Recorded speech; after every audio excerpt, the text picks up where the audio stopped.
한번 질문을 해보겠습니다. 예수님이 다시 오실 것을 믿습니까? 그 정도로 믿습니까?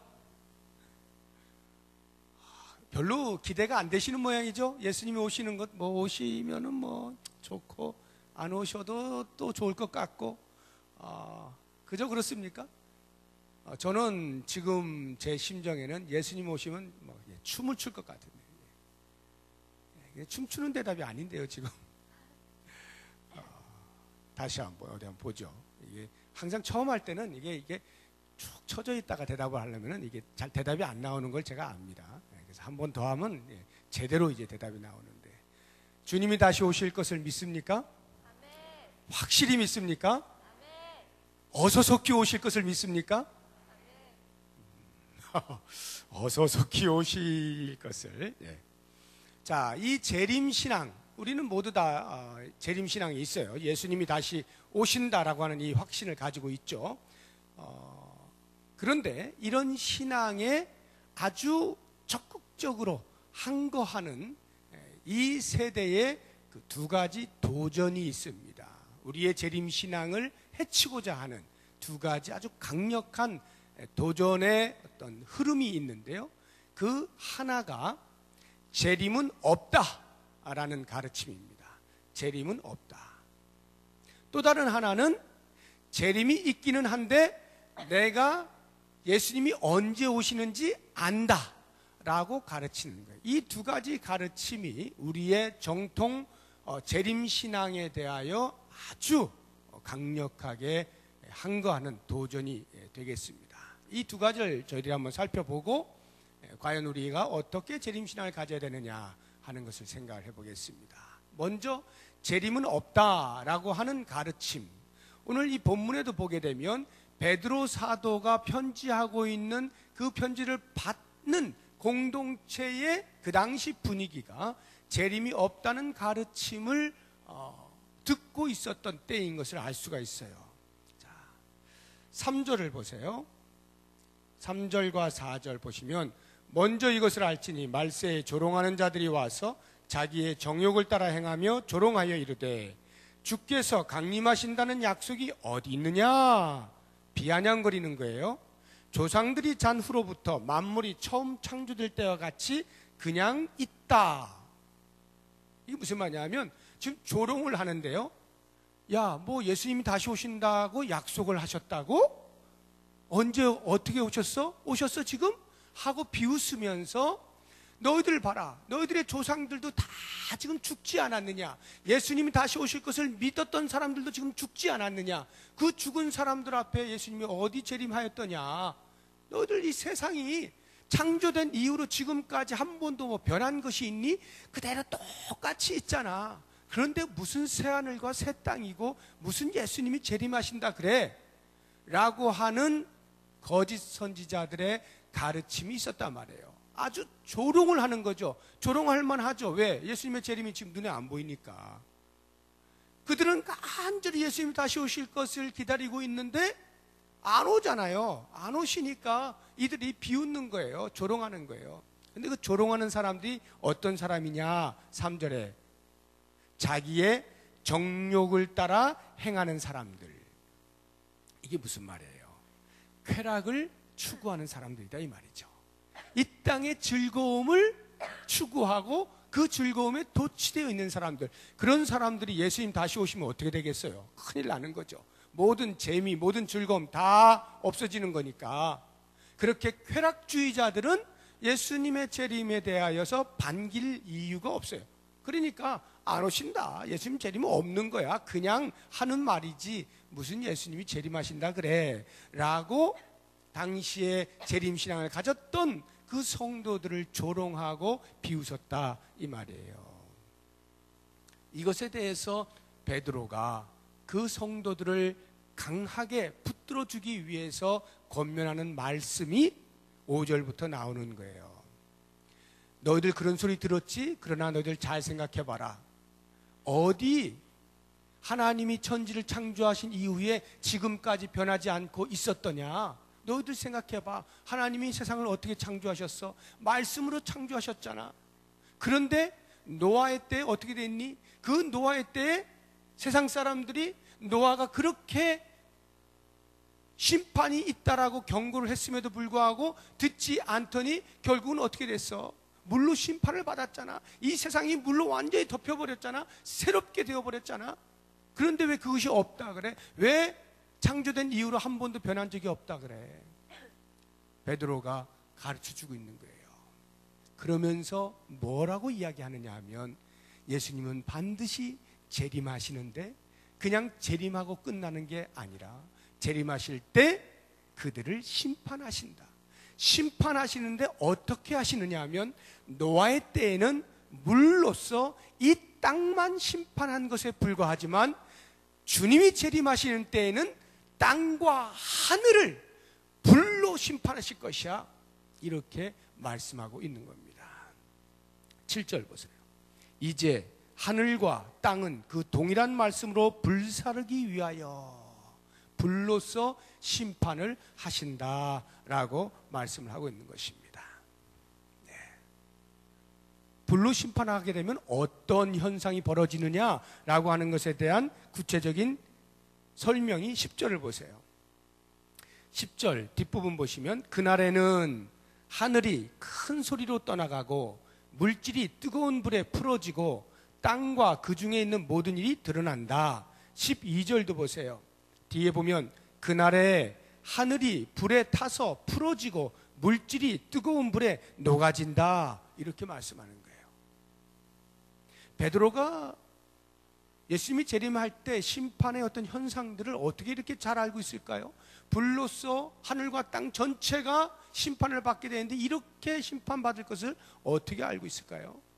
예수님께서 공생 기간 동안에 이미 말씀을 하셨거든요. 한번 찾아보세요. 마태복음 24장 찾아보십시오.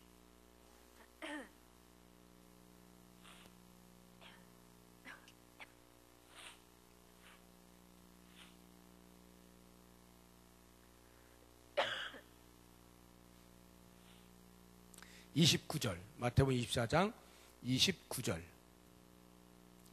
다 같이 시작. 그날 환난 후에 즉시 해가 어두워지며 달이 빛을 내지 아니하며 별들이 하늘에서 떨어지며 하늘의 권능들이 흔들리리라. 1월 성신 우주 전체가 완전히 뒤바뀌는 일이 벌어진다. 요동치는 일이 벌어진다. 하늘이 심판받는 일이 벌어진다. 예수님께서 말씀하실 거예요.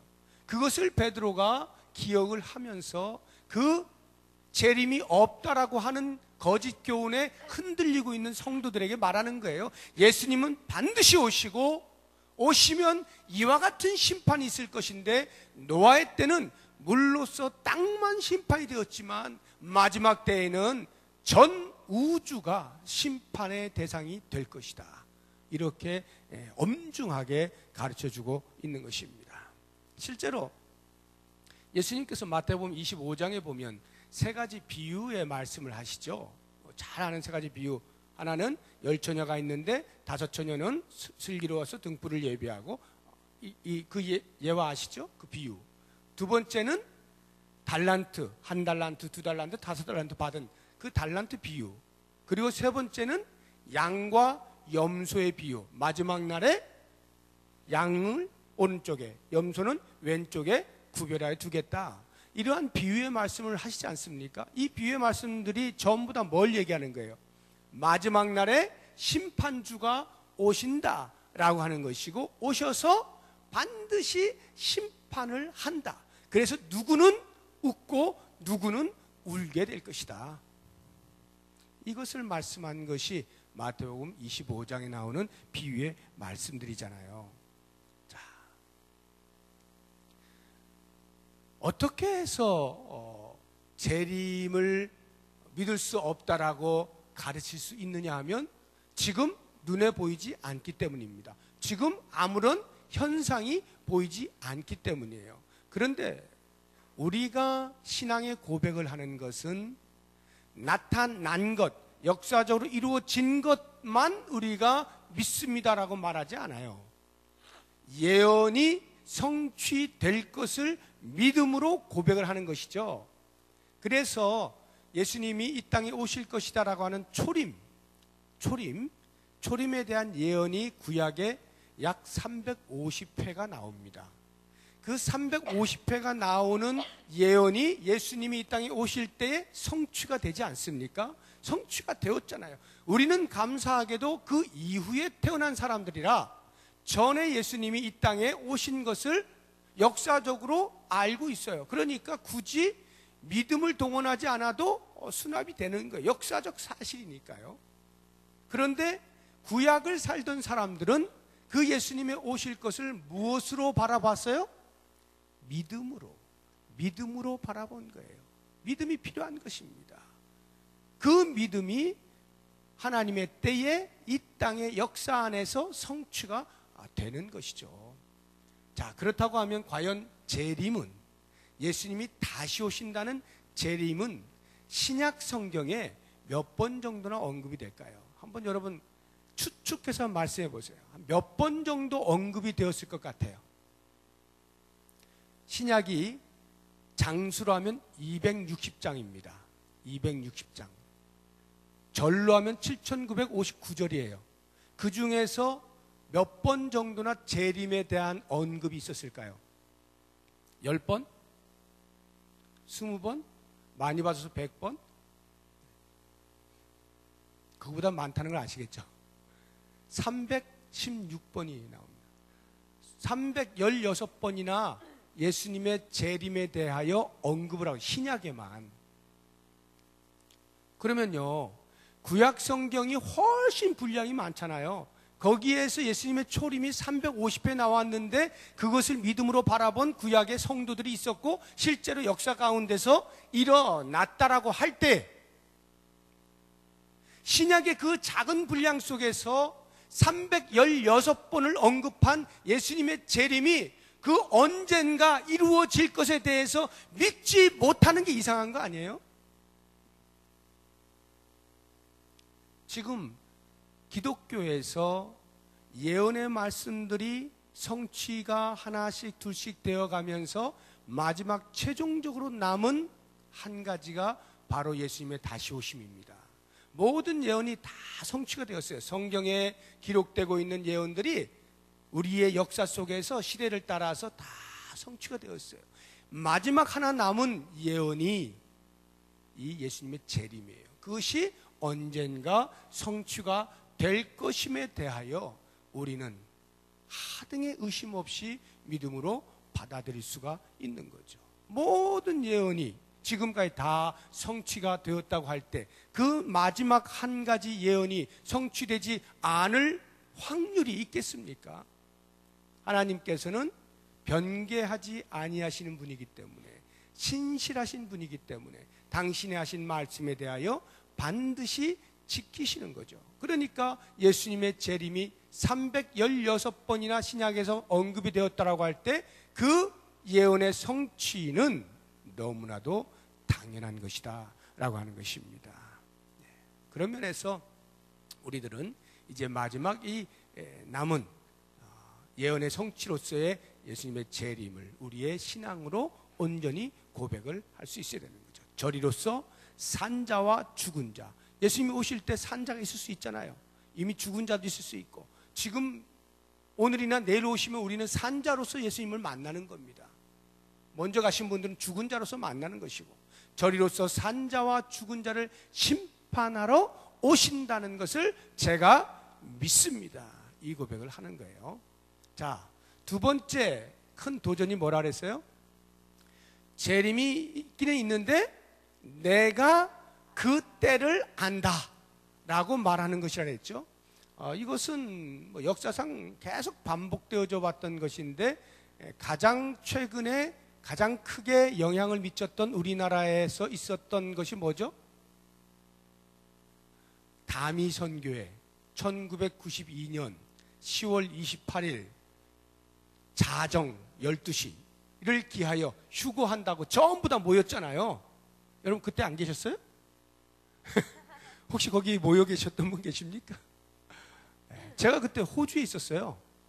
호주에 있었는데 호주에까지 다미선교회가 와가지고 같이 막 다들 모여가지고요, 기자들이 모여가지고 그 찍느라고 우리나라도 난리가 아니었다고 제가 방송을 통해서 들었어요.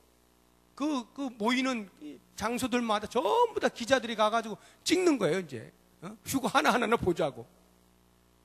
어떻게 됐어요? 그걸 주장했던 당시 이장림 목사, 이장림 씨가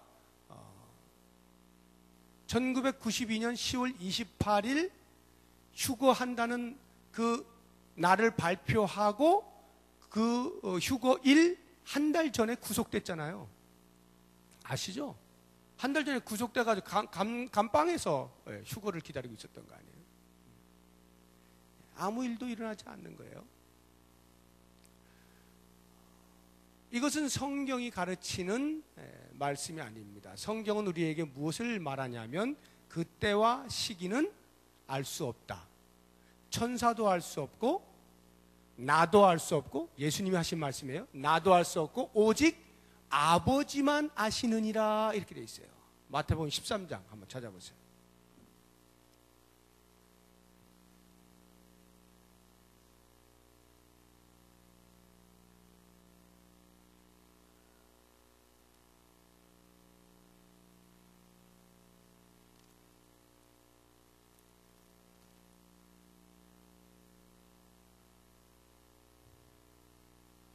(13장이) 아니라 24장입니다. 24장. 24장 36절. 다 같이 시작. 그러나 그날과 그때는 아무도 모르나니 하늘의 천사들도 아들도 모르고 오직 아버지만 아시느니라. 그래서 예수님께서 당신 자신도 모른다고 말하는 것을 누가 안다고 말을 할 수가 있느냐, 이 말이에요. 오직 아버지의 주권에 있다. 그 날과 그때는 아버지의 주권에 있다라고 하는 것입니다. 오늘 본문의 말씀도 보세요. 오늘 본문의 말씀도 10절 보니까, 베드로서 3장 10절 보니까 그러나 주의 날이 도둑같이 오리니, 주의 날이 도둑같이 온다, 이렇게 돼 있지 않습니까? 우리 한 군데 더 찾아보세요. 데살로니가전서 5장.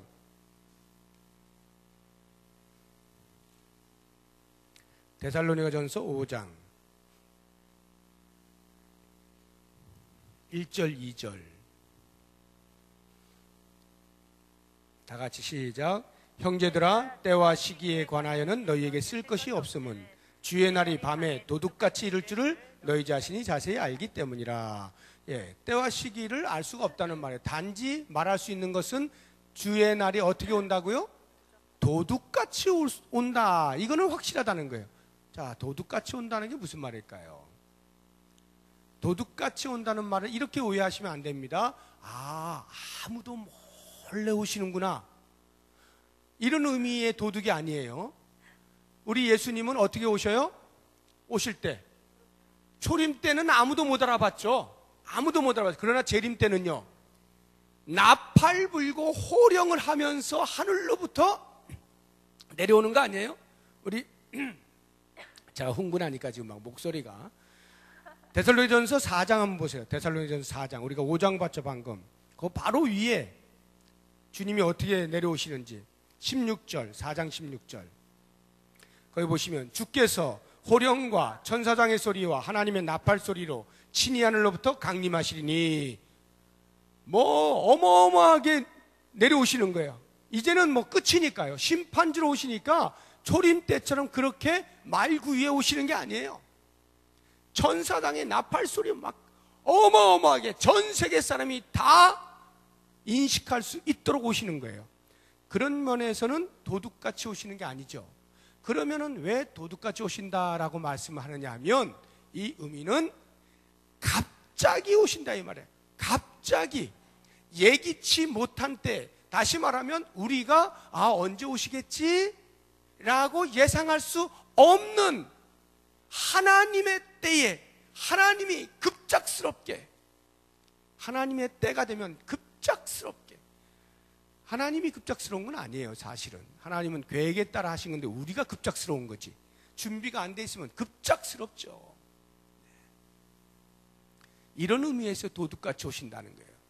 그러니까 한마디로 그날과 그때는 사람으로서는 알 수 없는 거예요. 다만 징조를 어느 정도 알 수 있어요. 징조. 말세의 징조가 뭔가, 그것을 예수님께서 마태복음 24장에 여러 가지 이야기를 하시는 가운데 전쟁이 일어난다든가 기근과 지진이 일어나는 것, 거짓 선지자, 거짓 예언자들이 일어나는 것들, 환난, 박해가 심해지는 것들, 이러한 어떤 여러 가지 징조들은 말씀하셨지만 정확한 그 때와 시기를 말씀하지는 않으신 것입니다. 자, 그러니까 앞으로도 이 이장님 씨와 같은 이러한 유사한 아직도 시한부 종말론을 주장하는 그런 사람들이 혹시라도 어떤 말들을 하면 절대로 현혹이 되어서는 안 되는 겁니다. 그 때와 시기는 알 수 없다라고 성경이 말씀하고 있으니 그것을 붙잡아야 되는 거예요. 그렇다고 하면 왜 하나님께서 우리에게 때와 시기를 안 가르쳐 주셨을까? 좀 알려주시면 좋을 것 같은데, 그럼 잘 준비할 것 같지 않습니까?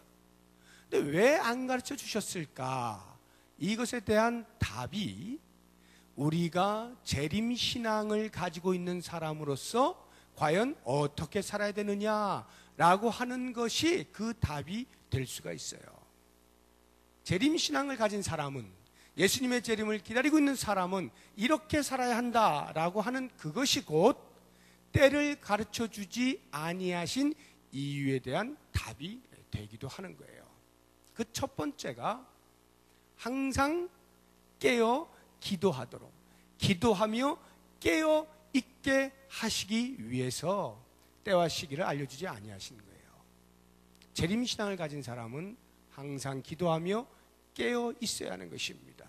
무슨 말이냐면, 만약에 한 달 후에 오신다라고 가정을 하면 우리들이 지금부터 한 달 동안 목욕제기하고 깨끗이 준비할 것 같지만 우리의 이 약한 심성이 그러질 못하고 29일을 신나게 노는 거예요.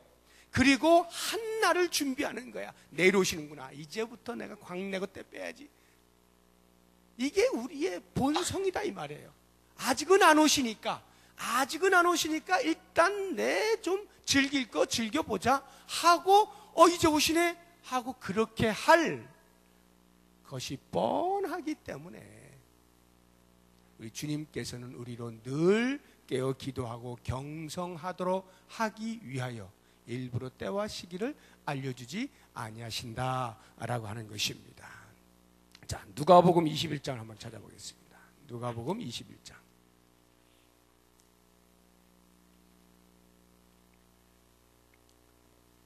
(36절)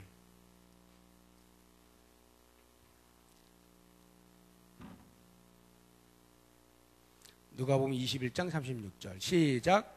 이러므로 너희는 장차 올 이 모든 일을 능히 피하고 인자 앞에 서도록 항상 기도하며 깨어 있으라. 항상 기도하며 깨어 있으라. 깨어 있는다는 게 뭘 말하는 건가? 깨어 있는다는 말, 우리 오늘 본문을 다시 한번 가보세요. 오늘 본문 베드로서 3장. 깨어 있는다는 게 뭐냐? 11절. 너희가 어떠한 사람이 되어야 마땅하냐? 이렇게 하죠. 너희가 어떠한 사람이 되어야 마땅하냐? 이러한 재림신앙을 가진 자로서 어떻게 살아야 되느냐?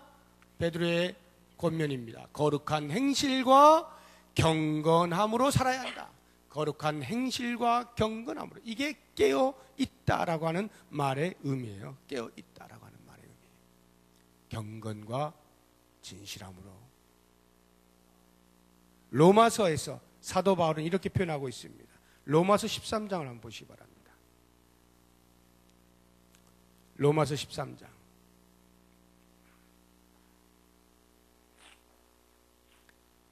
11절에서 14절까지 같이 읽어봅니다.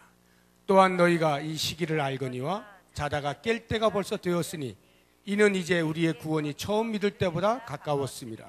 밤이 깊고 낮이 가까웠으니 그러므로 우리가 어둠의 일을 벗고 빛의 갑옷을 입자. 낮에와 같이 단정히 행하고 방탕하거나 술 취하지 말며 음란하거나 호색하지 말며 다투거나 시기하지 말고 오직 주 예수 그리스도로 옷 입고 정욕을 위하여 육신의 일을 도모하지 말라. 이것이 깨어 있는 것입니다. 경성하고 있는 거예요. 이러한 삶을 살아다오라고 베드로가 부탁을 하고 있는 것이고, 이것은 오늘날 주의 재림을 기다리고 있는 우리들도 여전히 동일하게 경건한 삶을 살아갈 수 있어야 되고, 우리의 신앙의 진정성을 주님 앞에 보이며 살아야 하는 것이죠. 하루하루 건강하고 창조적인 영적 긴장감을 가지고 살아야 한다라고 하는 말입니다. 두 번째, 어떻게 살아야 되느냐? 재림신앙을 가진 사람은 언제 오실지를 알 수 없기 때문에 주님이 오시는 그 날이 구원의 문이 닫히는 날이에요.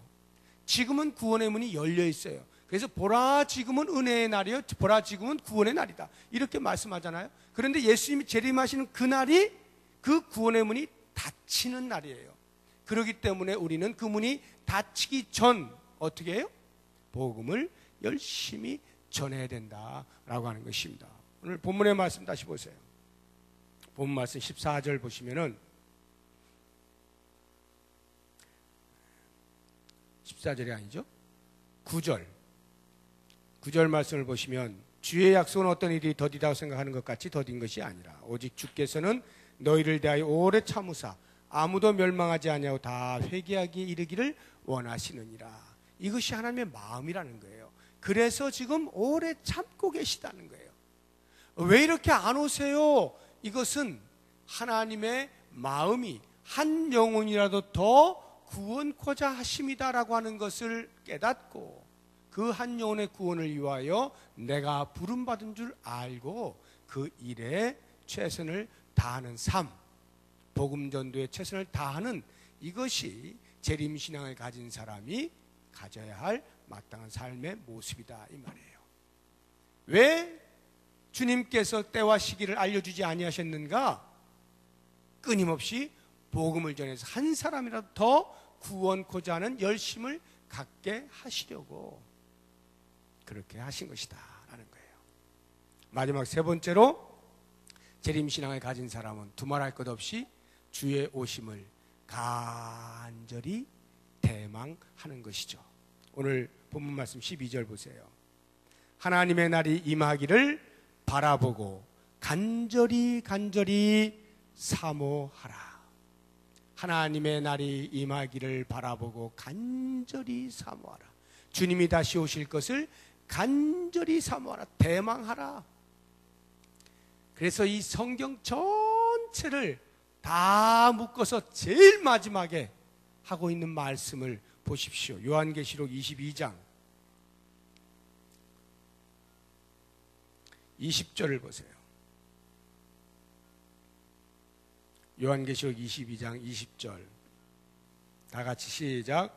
이것들을 증언하신 이가 이르시되 내가 진실로 속히 오리라 하시거늘 아멘 주 예수여 오시옵소서. 이게 마라나타죠. 마라나타. 재림신앙을 가진 사람은 마라나타의 신앙을 고백할 수 있어야 돼요. 마라나타, 주 예수여 오시옵소서. 예수님이 말씀하시는 거예요. 내가 속히 가겠다. 안 돼요 주님, 잠깐만요, 제가 덜 준비가 됐거든요. 준비가 되거든 오시죠. 우리는 집에 손님을 맞이할 때 손님이 갑자기 오게 되면 당황스럽습니다. 언제나 그 전에 통보를 최소한 몇 시간 전이라도, 하루 전이라도 이렇게 약속을 잡아줘야 집에 있는 사람이 좀 집 정리도 하고 손님 맞을 준비를 하는 것이죠. 갑자기 들이닥치면 아주 곤란해요. 그러니까 무대뽀인 남자들은 친구 데리고 무대뽀로 그냥 들어오는 거예요. 그러면 아내는 당황스럽기 그지가 없는 거죠. 아무것도 준비가 안 돼 있는데 그냥 무조건 쳐들어오면 어떡해? 기별을 넣어줘야 되는 거지. 그런데 우리 주님은 어떻게 하신다고요? 도둑같이 오신다고요. 언제 어떻게 오실지 몰라. 그러니까 우리가 항상 기도하면서 깨어 준비하고 있으면 주님이 오실 때가 언제가 되었든지 우리의 고백은 아멘, 주 예수여 오시옵소서, 이게 된다 이 말이에요. 근데 그게 안 되면 어떻게? 잠깐. 주님 하루 전쯤에는 그래도 통보를 해주셔야지. 너무하는 거 아닙니까? 제가 그래도 뭔가 준비해야 돼. 평소에 하라고. 평소에 예수님의 말씀 늘 하고 있으라고. 늘 하고 있으라고. 내가 속히 갈 거야. 아멘, 주 예수여 어서 오시옵소서. 이것이 그리스도의 재림을 믿는 사람이 갖는 마음의 자세예요. 여러분, 이 신앙을 가지고 있으면 세상의 근심과 염려가 많이 줄어들걸요. 상당히 줄어들 거예요. 우리가 여기서 죽는다고 하고 있지만 주님 오시는 순간에 다 끝나는 거예요. 모든 연극이 끝나버린 거예요. 더 이상 그게 연장되질 않아. 그냥 이것은 딱 끝이에요. 주님 오시는 그 순간이 끝이에요. 우리가 정말 주님 오실 것을 대망하고 살아간다고 하면 이 땅에서의 염려와 근심과 걱정들이 많은 부분에서 해소가 될 수 있어요. 이 신앙을 진심으로 붙들고 살아갈 수만 있다라고 하면 잠깐 사는 동안에 우리에게 몰려오는 이러한 근심과 염려들에 내 영혼이 팔려서는 안 되겠다. 그때마다 나는 하늘을 향하여 시선을 고정하고 주 예수여 어서 오시옵소서, 이 고백을 외치고 나아가게 될 때 이 땅에서 모든 근심과 걱정과 염려들, 어려움들, 환난들 한순간에 물러가고 우리 안에 찾아오는 주님으로부터의 놀라운 평강이, 세상이 주는 것과 다른 하늘의 평강이 가득할 수가 있는 거죠. 이 재림신앙이야말로 우리가 이 땅을 살아가는 가장 강력한 무기가 될 수 있는 거예요.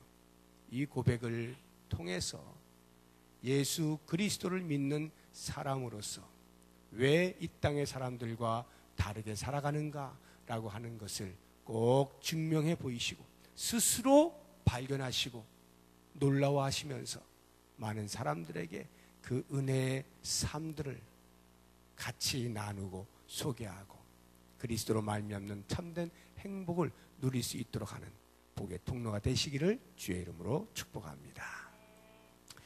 이 시간에 우리 같이 하나님